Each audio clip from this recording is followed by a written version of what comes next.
First, does age matter when you get romantically involved?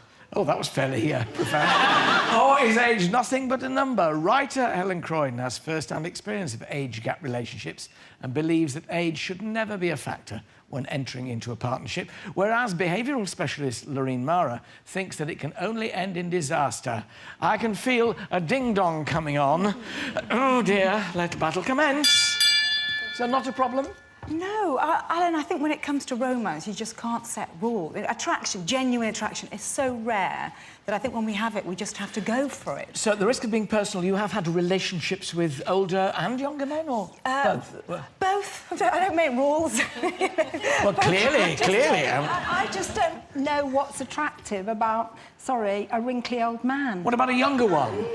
You're assuming that the person you're going to go for is older and wrinkly. Well, I started with a man first, because we've got a lady here. What's the matter with wrinkles? I don't have any. Oh! So you're not attracted at all? An age gap suddenly? No, not at all. But I think the most important thing is when you sit opposite somebody at dinner and they're talking about the 60s and, you know, the music of the 60s, and they weren't even born in the 60s. I don't want to talk about the 60s when I'm having dinner. What sort of dinner conversation what do you talk about? What do you talk about? Well, there are many women who, throughout history, women have generally gone for older men. When I was in my 20s, I was really drawn to men in their 40s. Sadly, I'm approaching the age of the men that I was attracted to now. But I think what it is, it's success, it's a distinguished character, it's the fact that they're more emotionally... But you see, is it their wallet? Do you think it might have something to do with their wallet? No, it's not the wallet. I think money is often a symptom of success, but it's success that is attractive. There is something very attractive about a man who just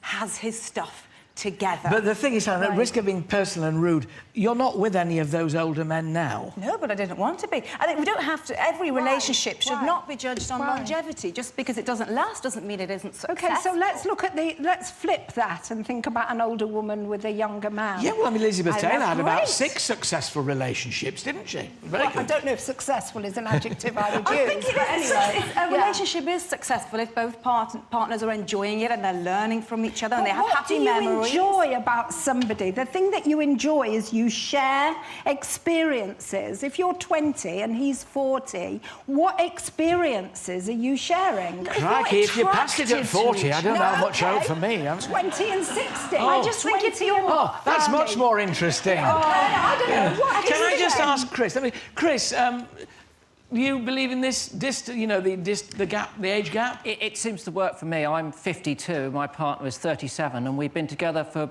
7 years. It seems like 7 days. It's still as good as it was when we started. There you go.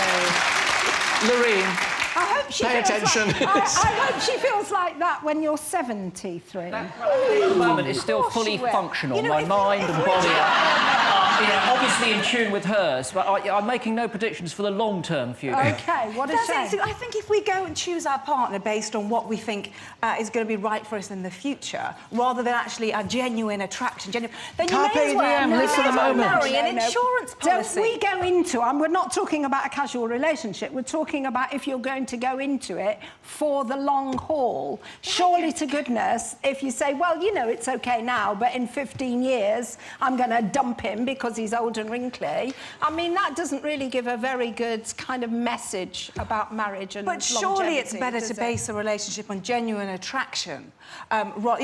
We live in an era now where there's so much temptation from the internet. We live busier, more independent lives. Oh, do you know? I don't know about you, it's left me feeling quite depressed. Have Helen or Lorraine changed your opinion? Shh, quiet now. We have nothing in common to talk about, have we, really? I feel like I'm Mylene Class and I'm a celebrity here. It looks more like a scene out of American Psycho or something. And we walk into a bar and we're looking the best we can, maybe a bit of leather trouser, a red lip, and someone finds us attractive. Ooh, steady. Yeah, I know. Alan finds us attractive.